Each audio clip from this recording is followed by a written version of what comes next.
Labai dažnas klausimas iš pacientų, kodėl pas mus brangiau, kitose šalyse pigiau.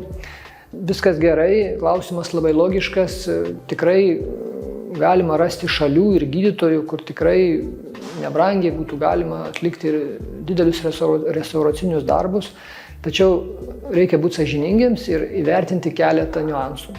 Pirmas niuansas, tai lyginkim, kaip sako, apelsinus su apelsinais. Pasaulyje yra daug skirtingų implantų rūšių ir kada mes lyginame Lietuvoje pačio geriausio gamintojo, brangiausius implantus su pačiais pigiausiais, neturinčiais ES sertifikato implantais ir sakom, kodėl Lietuvoje yra brangiau, tai yra tiesiog nesąžiningas lyginimas. Nes gydymas užtrunka ilgai.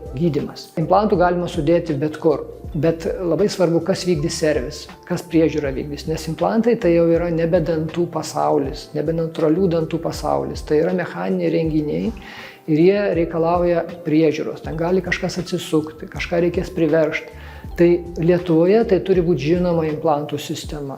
Jeigu yra kažkaip ypatingai egzotinė implantų sistema, mes neturėsime nei instrumentų, nei žinių, kaip šitą implantų sistemą taisyti. Tai vat, visada, jeigu kažkas yra radikaliai pigiau, reikėtų užduoti paprastą klausimą, kodėl taip yra. Nes geri daiktai yra visur panašios kainos.